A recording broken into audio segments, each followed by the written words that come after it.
that's what we catch the rain in. And then there was a HEPA filter that we tested the air with. Okay, so you caught rain and then you basically filtered air. What did you find? Aluminum and barium. Here's another test that's revealing 375,000 parts per million aluminum, barium at 3,090, and strontium at 345. Yeah, that's from a lined pond. With EPDM fish-safe pond liner. There is no chemicals, manufacturing materials at all in that pond liner that's available to the aquatic life. It's designed for that purpose.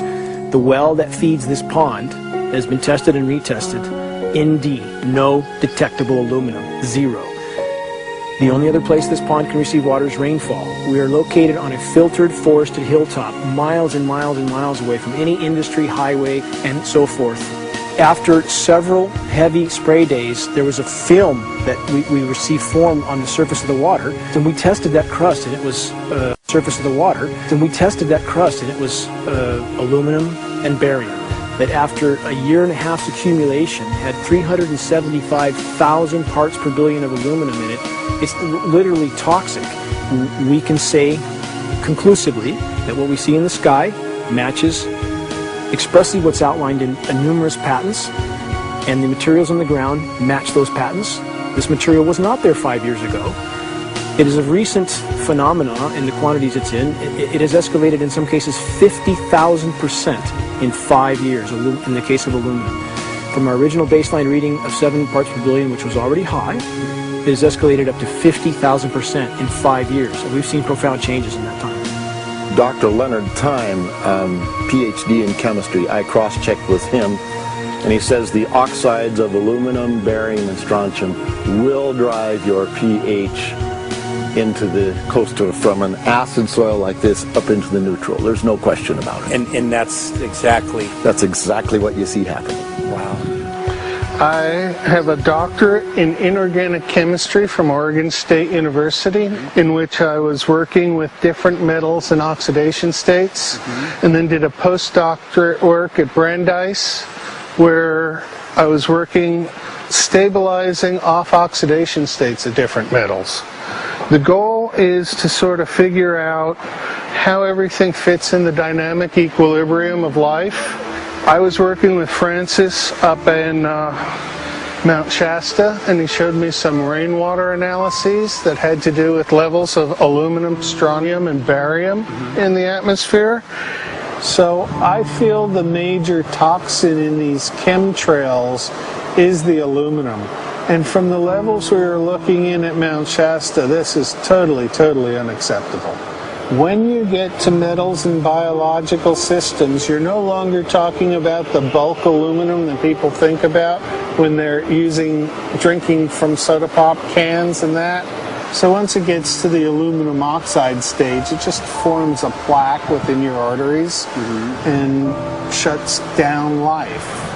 When you take elements that normally aren't out in the environment and you start putting them in the environment, it raises some serious red flags. Aluminum is a very specific, nasty in biological systems. It takes that site and it never lets go, and it shuts down the site, and that's it. And so as you accumulate aluminum over time, it causes major neurological damage because it ends up as aluminum oxide that's essentially stuck in place and can't be flushed out by normal systems. At the core of everyone's condition, there's always some level of toxins. And aluminum is known to have cancer-causing effects. The half-life is decades. I think that we should be working on taking more of these toxins out of our environment instead of adding more toxins in. It's very concerning that if we add more toxins to our environment, that will be increasing the rates and risks of cancers. Even one patient is not worth it. So sad that they would consider putting aluminum in our environment to affect something when they could be causing so much more damage. Wherever the material is coming from, it is there. The amount of metal falling on us cannot be disputed. Absolutely, this is not speculation. The amount of metal in the last 4 years, as I said, have increased to a degree of thousands of times, and California Air Quality Resources Board has studied the aerosols from China. These metals are not amongst them. Mike, the reason I've chosen to focus so primarily on this issue is I feel all other issues are secondary. What could be a greater priority than not being able to walk out your door and take in a breath of air without sucking up heavy metals? If our land base is being poisoned, if our waters are being toxified, what will we have left to work with? Whatever we choose to focus our time and energy on, whatever our political beliefs, that this is a common ground for all of us. We must have air that we can breathe that's not full of toxic chemicals and metals. We must have water that's not completely laden with whatever is being emitted from these aircraft. And if people stopped to consider that the atmosphere is as thin as a layer of paint on a basketball, it is an extremely thin layer that allows life to exist on this planet. To simply treat it as a physics lab and experiment with it until it is broken beyond repair is folly of unbelievable proportion. And if people understood that this sort of experimentation not only is going on, but has been going on for a very, very long time. Going back 50 years, there's been countless climate manipulation, weather modification programs that the vast majority of the public is completely unaware of. And if they think that this is not true, that certainly that somehow they would have known if it was occurring, I would ask them to look at things like Agent Orange and the things that governments do because they can, because there's no one to stop them, because they have these huge military machines that want to control everything. And in fact, the government's own document, perhaps you may have seen, it's available to any online, is called Owning the Weather, an express goal of our government, and not just our government. He told the Associated Press that the American government has created weather tampering techniques so that the New World Order will be able to starve millions of Americans and control the rest. There is weather control techniques. Number one, the entire patents on the equipment. Number two, Senator Claiborne Pell's complete statement and story of his own that not only does it exist, but that we even utilized it as far back as the Vietnam War. Well, Murph, we're going to do what we can. Let's see what we can do. You got the scientists behind you. The scientists are with you, so at least this scientist is with you. I may not have $1 million budget, but I've got enough to show that something's dreadfully wrong. You got it. All right. So Arizona will be this Monday, the 21st. Senator Johnson up in Show Low. So we're going to be in the car hole a long time.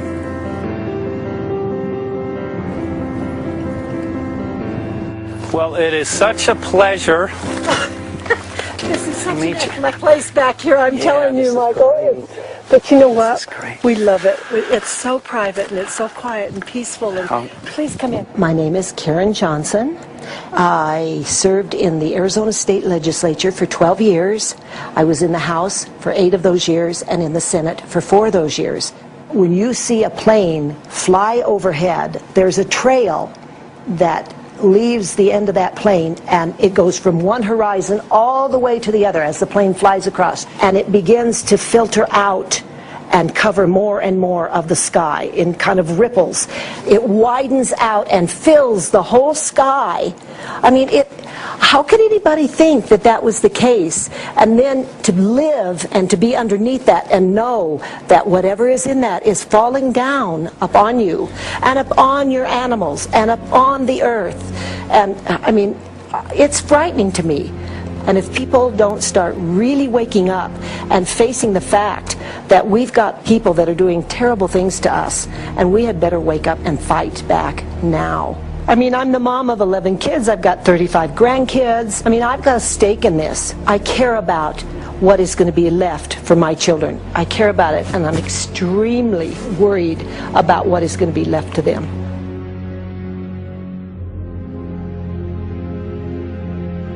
Aluminum is toxic, and we know that it's accumulative, and we know that we're getting more. So we're absorbing it in the air, we're drinking it in our water, so we are accumulating more. So the thought of more aluminum being dispersed in our environment in the way that you mentioned is very frightening to us and very disturbing to us. Those of us who have done any research on this are really quite concerned that we are ill-informed about this issue, and mostly that it's being done.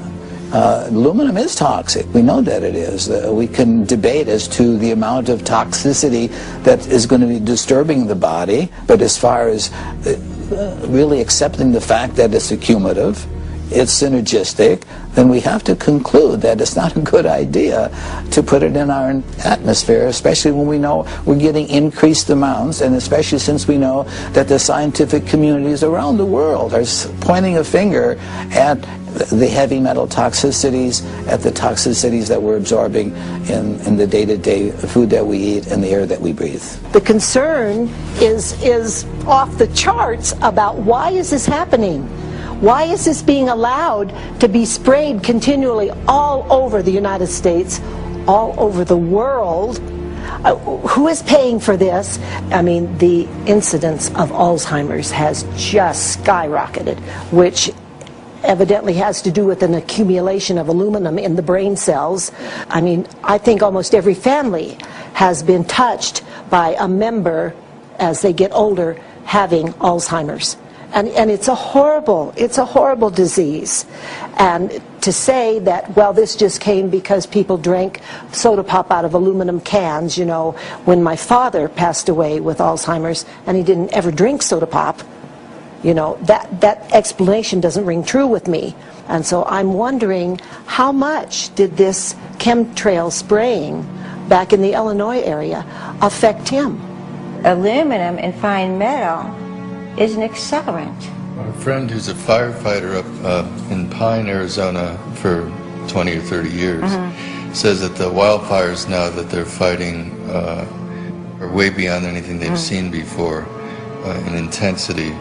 And when you look at the air samples and you see the fine particles of aluminum, which is very flammable, and magnesium settling on the trees, this is causing unprecedented savage wildfire. But if you look at this, you can see these are parts per million. They sent this to me, and I just found this to be extremely interesting because we should have like 2 parts per million of aluminum in our air. And this is saying that there's 39,000 parts of aluminum. That's astronomical. Barium is high. I mean, these are way off the charts of what people should be breathing or what's coming down on them. And, you know, if people wonder why their health is deteriorating, why they're having to go to emergency rooms, why they can't breathe, you know, why they're getting Alzheimer's, this has been planned. We have elites, I don't know what you want to call them, one worlders, Illuminati, I don't know, whatever you want to call them. But with these people that don't care about the average person. They only care about themselves, their greed, their power, and if they eliminate, you know, 2/3, 3/4 of us from the planet, so much for the better for them, because then they don't have so many people to have to herd around and worry about. So this is a lot what this is about, and this is very, very alarming and scary. I mean, where is this stuff coming from, and why? Why is this kind of stuff being put out there? You know, I've heard different explanations about, oh, we need to cool the planet, all this and that. But if people are up there trying to cool the planet, why do they need all this kind of stuff in it? The explanations just never have really rang very true. And as I'm setting up the equipment, she looked at me, she said, all these trees here are dying. And I said, what? She says, all these trees in here are dying. So I thought, well, I'm going to test for aluminum, because that's one of the key things in the programs that we're talking about, and titanium. And I took some of this bark sample and tested it, and it came back positive with aluminum and titanium. Then I started traveling around